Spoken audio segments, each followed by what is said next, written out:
Salut, ici Axel, je te souhaite la bienvenue dans ce nouvel épisode de notre série des Golden Hours pour t'inspirer, pour te booster, pour t'aider à libérer ton plein potentiel. Alors oui, je sais, tu te dis, mais bon sang de bonsoir, ça serait quand même cool, ça serait quand même bien d'avoir tout le temps confiance en soi. On se pose plus de questions, on a confiance en soi, la vie se déroule devant nous et on ne se pose plus aucune question. Je vais te dire un truc, moi aussi j'aimerais bien.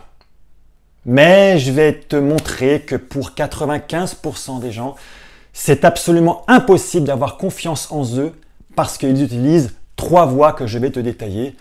Bien sûr, à la fin de cette vidéo, je vais te donner quelle est cette 4e voie qui peut nous aider considérablement à améliorer notre confiance en nous. Alors commençons sans plus tarder avec ces 3 voies utilisées par 95% des gens qui font qu'il est absolument impossible d'avoir confiance en soi. La première, c'est la voie de l'agressivité. L'agressivité, qu'est-ce que c'est? C'est imposer ses idées, c'est imposer qui je suis, c'est faire œuvre de force, c'est faire œuvre de peur, c'est user le pouvoir pour arriver à sa fin au détriment des autres. Alors oui, c'est sûr, tu poses la question à ces personnes, vous avez confiance en vous? Moi, c'est sûr, j'ai confiance en moi. Je ne suis pas persuadé en revanche que les autres personnes ont confiance en cette personne, donc la confiance n'est pas. Deuxième voie, la voie de la fuite. Ces personnes n'osent pas. Ces personnes n'osent pas se confronter aux autres, n'osent pas se confronter à elles-mêmes. Elles répriment leurs propres besoins. Ce qui fait que les demandes des autres deviennent tellement plus légitimes que les leurs. Mal-être. Confiance absolument impossible. Et puis, il y a cette 3e voie, je ne vais pas du tout l'appeler la voie du milieu, mais c'est un peu entre les deux, c'est la voie du manipulateur. Alors le manipulateur, on ne le voit pas toujours, c'est souvent une personne qui est relativement discrète, par contre qui va en sous-couche savoir utiliser les éléments qui sont dans l'environnement pour quelque part arriver à sa fin. Le manipulateur, c'est celui qui est dans ce que j'appelle le fameux triangle des Bermudes. C'est le triangle de Karpman, bien sûr, celui de la victime, du sauveur et du persécuteur. Une parenthèse, si tu veux avoir plus de détails sur comment fonctionne ce triangle, va voir ma vidéo numéro 14 où je t'explique tout en détail. Je ferme la parenthèse. Alors, l'agressivité, la fuite, la manipulation sont l'œuvre de notre cerveau reptilien. 2 mots, qu'est-ce que c'est que le cerveau reptilien ? Le cerveau, pour faire très simple, c'est scientifiquement faux, mais c'est pédagogiquement juste. Je parle du cerveau triunique avec le reptilien, le limbique qui est donc le siège des émotions et le cortex qui est le siège de la rationalité. Le reptilien, sa fonction, c'est d'assurer ta survie. Dit autrement, ton bonheur, rien à foutre. Pour t'assurer la survie, il te fout la trouille. Tu as la peur. La peur, c'est compliqué d'avoir confiance.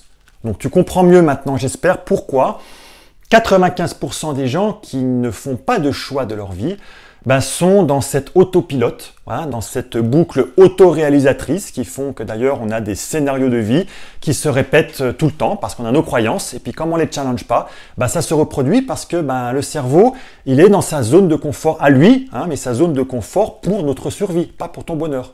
Donc là-dedans, c'est absolument impossible d'avoir confiance en soi. Et donc, quand tu fonctionnes comme ça, c'est foutu. On est obligé d'utiliser une autre voie. Et c'est justement cette 4e voie que j'aimerais te proposer. Alors, avant de te donner son nom, tu comprends bien que cette 4e voie, on n'est plus dans l'autopilote. On est moins dans la zone de confort. Je veux dire par là que cette 4e voie, elle demande un choix conscient. Ça veut dire que c'est un choix. Tu fais un choix de ta vie, tu fais le choix de choisir par choix ce que tu veux, et tu ne choisis pas ta vie par chance. Et ce choix, ça demande de la volonté, ça demande d'observer ce qui se passe, ça demande de choisir les intentions que l'on veut. Cette 4e voie, c'est justement la fameuse affirmation de soi, qui porte aussi un autre nom, qui est l'assertivité. Alors, qu'est-ce que c'est l'affirmation de soi? L'affirmation de soi, c'est capable de faire valoir à la fois tes propres besoins, tes envies, faire valoir tes opinions aussi, quelles sont tes valeurs, de les faire valoir en ayant des actes qui soient cohérents avec eux, sans aucune agression ni concession inutile vis-à-vis des autres. Dit autrement, tu dis ce que tu penses, tu dis ce que tu ressens, tu dis ce que tu veux, tout en respectant aussi ce que l'autre veut, ressent et dit. Ça veut dire que tu te respectes suffisamment toi-même, tu te traites en première place et en première classe pour te donner la possibilité de prendre le risque à ce que les autres, tu vas les déranger, mais aussi à ce que les autres, ils soient pas contents, tu les déplaises quelque part par rapport à ce que tu vas dire. Ça signifie qu'en fin de compte, tu vas dire la vérité telle qu'elle est. Et là, j'aimerais te donner une clé qui est fondamentale, qui est essentielle pour pouvoir utiliser l'affirmation de soi avec les autres, c'est-à-dire être capable de dire des vérités, mais de les dire avec beaucoup de bienveillance, avec douceur, avec calme, mais quand même dire les choses. Je t'ai parlé du cerveau triunique, donc le reptilien, on en a parlé, je le mets de côté parce qu'on comprend que c'est pas avec lui qu'on va pouvoir avoir confiance en soi. Donc il reste la dimension émotionnelle et puis la dimension rationnelle. Tu comprends que c'est déjà avec la rationalité qu'on va parler, ça veut dire qu'on a, quand je dis qu'on est rationnel, c'est qu'on a conscience de ce qui se passe, et dit autrement, c'est que les allers-retours entre rationnel et émotionnel fonctionnent correctement. Mais pour que ça fonctionne correctement, c'est important d'éviter qu'il y ait des décharges émotionnelles, que les émotions prennent le dessus. Quand les émotions prennent le dessus, tu vois bien, des fois, la plupart du temps, c'est les gens qui veulent parler en public. Allez, prenons cet exemple par exemple. Quand on veut parler en public, on veut parler coupé, on ne sait plus quoi dire parce qu'on a les émotions, on a des bouffées de chaleur, on a les mains qui sont moites, on va trembler, les émotions sont présentes et ça nous coupe complètement l'accès au cortex. Donc, quand on veut s'affirmer, c'est important d'éviter ces décharges émotionnelles, bien sûr chez soi, mais également chez l'autre personne. Parce que si chez l'autre personne, le fait de s'affirmer va déclencher des décharges émotionnelles, la personne ne sera plus capable de recevoir rationnellement ce que tu vas lui dire. Et donc là, il y a une clé essentielle que je vais te donner tout de suite. Cette clé, c'est tout simplement de dire à l'autre personne une autorisation. Est-ce que tu m'autorises à te dire quelque chose?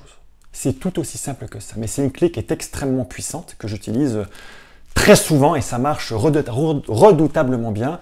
Quand tu dis à l'autre personne, ok, est-ce que tu m'autorises à ce que je te dise quelque chose? L'autre personne se prépare. Ça veut dire que elle se dit, tiens, je vais recevoir quelque chose, je ne sais pas quoi, mais donc je suis préparé rationnellement, émotionnellement à recevoir quelque chose. Alors bien sûr, derrière, tu lui vomis pas les choses. Tu dis les choses avec beaucoup de douceur, beaucoup de bienveillance, mais tu dis les choses, concrètement. D'accord? Donc voilà ce que je voulais partager avec toi aujourd'hui. Donc j'espère que tu comprends toute la valeur de tout cela, que c'est effectivement quand on est en relation avec les autres, l'agressivité, la fuite, la manipulation, alors tu peux les utiliser, mais en tous les cas, c'est pas. Si tu cherches à avoir confiance en toi, c'est pas du tout ça. La confiance en soi, oui, c'est bien ça. Et aussi la conscience de soi, pour ça que je réfléchissais, ça va de pair. Mais la confiance en soi, l'affirmation de soi est un très bon moyen d'accès à une meilleure confiance en soi quand on vient s'affirmer parce qu'on se respecte soi, on respecte également les autres, mais tu comprends bien que c'est un choix, que c'est une volonté, ça peut devenir une habitude, mais pour ça on a besoin de s'entraîner, voilà, avant que ça devienne une habitude, mais c'est vraiment un choix pour pouvoir améliorer ta confiance en soi. Je ne me suis pas trompé cette fois-là. Donc voilà ce que je voulais partager avec toi. J'espère que ces nouvelles clés vont t'aider à devenir un leader, le leader de ta vie.